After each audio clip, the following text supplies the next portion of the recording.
Hey, what is up everybody? Blaze for here and today for you guys another video of Persona 5X. Inside today's video, guys, we're going to be going over one of the little polls I put up yesterday. I want to say maybe 3 hours later after like this time, so around like 12 o'clock yesterday, and it was about the Trial of Thorns game mode. I wanted to get a couple of you guys' thoughts process on it because I noticed there was a little more people who did not like the game mode than I really expected. So of course, we're going to be looking into all of these little comments here. There's not too many of them. Next time, I'll try to announce like maybe the polls a little bit earlier so we can get a little bit more comments there. But we're going to go ahead and take a look at these and see exactly what you guys have qualms with, what you don't have qualms with, and do you like them this way or not? So let's go ahead and get straight into it. But before we do that, of course, be sure to hit that like button, hit that subscribe button. It does help me out quite a lot, especially for promoting the channel. And boy, oh boy, we're trying to get up to 3.4K as fast as possible. I think our goal for at least this month is actually trying to get to 3.5K.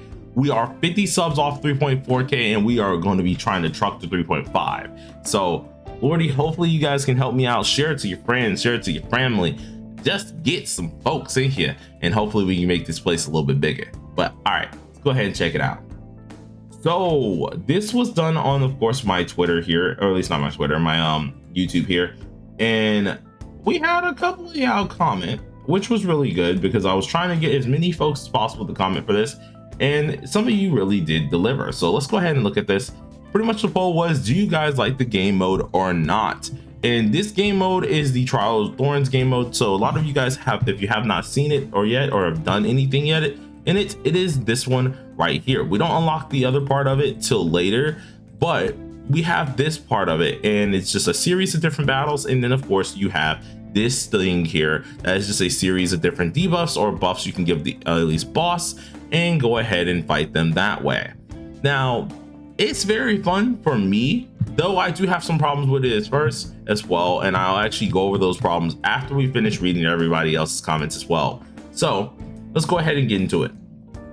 So immediately checking out some of the comments that were left here. Some of you guys left some silly ones as always, which is always normal, but we have I Love Wonder here. Oops, I did not mean to go to that side. We have I Love Wonder immediately here talking about, I like it because of the rewards. I'm gonna keep it real with you.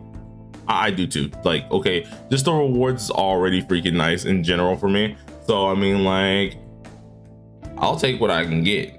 I'll take what I can stinking get. So I don't really mind that at all. Now, the other thing that I want to go ahead and do is I'm actually going to start smacking some of these up on the screen because you can't really see them all too well here. But the next one that we are actually going to be going over is Red Harv's comment. Now, Red Harv's comment was a little bit of a longer one, so I will be summarizing it up a little bit here. And you guys should see it pop up on the screen in like a few seconds. And oh my God, that is huge. All right, so let's get that down here. Let's put this here. And what he said about this was, I like the mode. It has a lot of variety and when it comes down to customization, which overall he goes over like building teams, selecting the modifiers and all of that type of stuff. It is really nice. It makes the phase one actually very like interesting to some extent, though for at least the balance wise, it is actually very slayed. And at least what this actually means is because on the second turn, or at least the second phase, you don't really feel too much of a change in Ashura. And we faced Ashura multiple times. We know he can deal some decent damage, but inside of this game mode, Ashura doesn't really give off that process of it does a lot of damage. It doesn't seem like it's really affected by the modifiers itself. And even with some of the modifiers, they're not properly balanced to a point that it feels like they're making anything crazy exciting.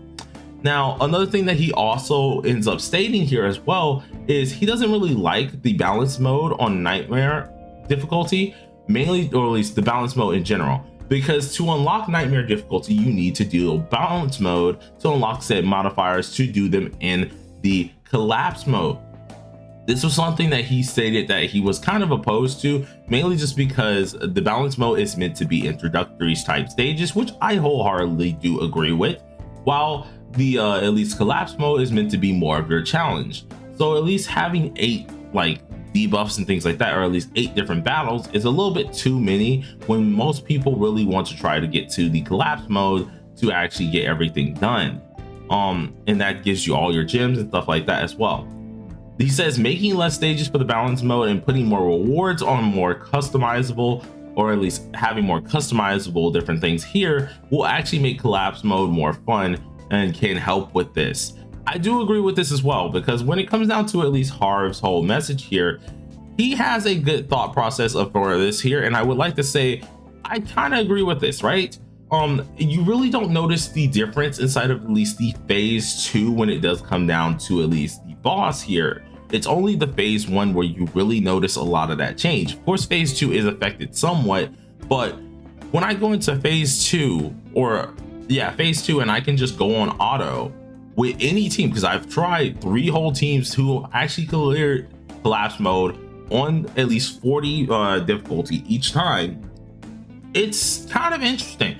Like, it's not really good that a team can just straight up clear without any repercussions, right? It doesn't feel like it's any like actual danger in the phase 2. Most of the danger is in the phase 1, alongside where he mentioned at least the modifiers are not created too equally. I do also agree with that, because some of the balance for some of those modifiers aren't really the best. And so seeing that they have them the way they are currently, I feel like they got to go ahead and try to change it up a little bit to actually make it a wee bit better. But that's mainly just my take and Harv's take here. We also have one other person who also had a very long description of this. So I did actually kind of condense this a little bit and go ahead and sum this up for both of you. Now, this is going to be the man unnamed Rando. You guys have probably heard me talk about them a few times here, in which I'm going to go ahead and slap up their comment real quick. And we're going to go back to the YouTube real quick. And then, boop, there we go. So unnamed Rando said he's been on CN here and has beaten both Ashura and Shadim. Both of them were disappointing, which this is a whole 180 from Harv, right? Harv was more on the optimistic side, while Rando is more on the opposite side, right? Apparently, with of course balance mode, he did need to clear 8 early stages to do with their restrictions in order to do collapse mode. He said for this, it's actually not challenging. It is a very long time thing, and I do agree with this. You already fight the boss 8 different times, nothing different to do, nothing exciting, and it quite literally makes it drag out a while, which is what he's really getting to. By the time you unlock all the modifiers and are actually able to do at least collapse mode, it's definitely not exciting, because this is technically your 9th time fighting all the bosses, and that is very well understood. Now, alongside with this, he said level 40, they made the fight genuinely hard, but also nerfed it a little bit before releasing it to KR and TW, which I didn't even know about, but apparently that ended up happening. Now, when they do the level 40 run, it is way too easy and there is no challenge or fun, is what he says. And I have to agree with that, right? There's not really too much of a challenge. After like I did it 3 times on stream, I just started putting it on auto, literally for both of the rounds, and they were just clearing anyways. We were literally just laughing majority of the time, doing nothing for the most part, and letting just my bot kill everything. I feel like that was a little bit of a thing showing that there really is no challenge with this. And I was also saying that just because I have 1 DPS max duped, I was able to do this with even some of my other DPSs who, cough cough, Makoto does not have a 5-star weapon or any dupes, could still clear with no problem. This is also one of the things that he ended up mentioning pretty much. Now, the fact that there's the requirement in the first place that gives a lot of fatigue is, or at least there's a requirement in the first place, it can really actually hurt the overall fun for the game mode itself. He said you feel fatigue at the end of it, and there's nothing like an overwhelming difference when you are doing these said modes over and over / the modifications over and over. It's pretty much you're just fighting the same thing. Now, he did say though, is the thing he likes is the reward system. That is one thing he did ended up actually saying. You technically only need to clear 25, which gets you all the rewards, and this is good for 2 reasons, as he already stated. 1, for casual players. 2, it's just something easy to really clear. For both those people who need something easy to clear / also are casual, this is already 2 pluses in his book as well, and I can agree with that as well.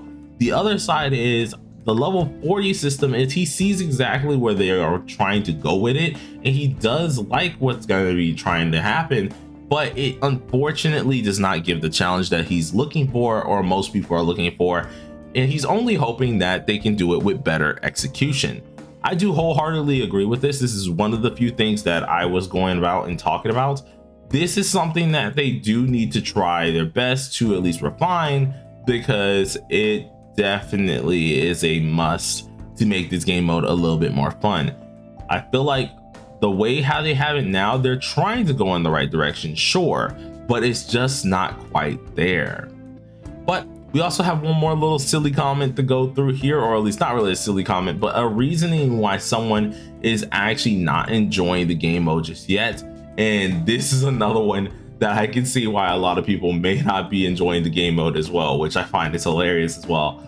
But I'll be having a translation of all these debuffs and buffs very soon, so don't worry about that. You guys will have some clarity soon. But going ahead and pulling this last one up here is going to be the bottom one that I did reply to, and that is, I don't even understand Korean or Chinese, so I don't know the heck I'm doing besides gacha and doing story. But I see they are level 80 and nope, I'm not touching it. Now I'll keep it real with you.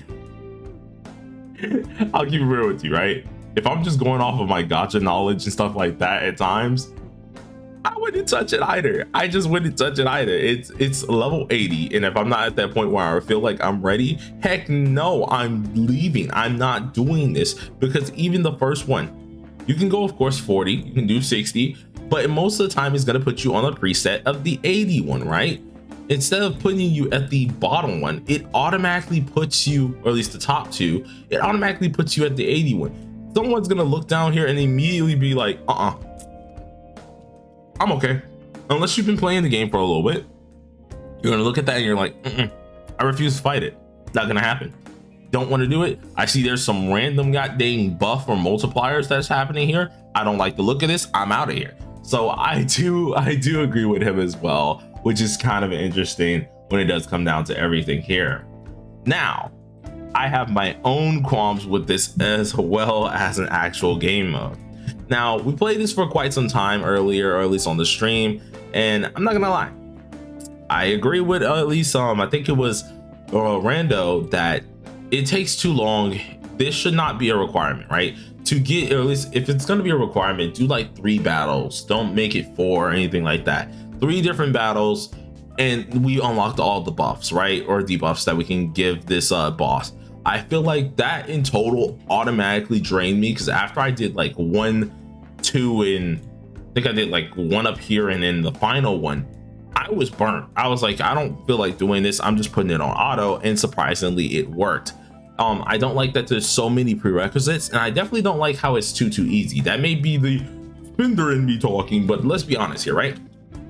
I get that everything is not made for spenders. I get that everything is not made for absolute tryhards, but I'll be honest with you, for this game mode, we all know how hard Ashura was and how hard he is based in other freaking things. We even got to fight him as one of our first mini bosses, or second mini bosses, inside of Mementos, and then we also faced him inside of Palace 2 sometimes if you didn't do the right thing, of course. So with that being stated, we know how difficult this guy can be, but he is kind of like a just store-bought copy of what that actual persona was. So it's kind of interesting to see they didn't actually bother putting in that difficulty for this. It is very interesting how long this really is to unlock all the debuffs, and I'm not too much of a fan of that, of course. I do love how everything, of course, is able to be obtained very early. As you can see, I've already finished absolutely everything, and that's only just because you need to just go ahead and get 40, and now we are waiting on this, in which that's going to give us another 40 as well. I do hope that they can come around with it, but the thing is, I will agree with Harv the most, is all in all, it is kind of somewhat a fun game mode. The premise for it is really nice. I do like how they're trying to give it a whirl. They just need to go ahead and refine a few more things here, and this game mode could be a real hit. I really like that it's not the craziest game mode, so it does allow other players to get into it. And of course, who doesn't like free sneaking stuff, right? We get free like currency. I actually can now pick up this dang weapon for my nuke team, so that's definitely getting picked up. That's going to be a whole video in itself, and you get just a lot of stuff for it. So I mean, like, who doesn't like free stuff at the end of the day? But that's just my opinion on it. Of course, if you guys enjoyed the video, please do smash that like button, which for and consider subscribing if you are new. We do daily videos of Persona, and boy oh boy do we have a lot more. But till next time, everybody, peace out.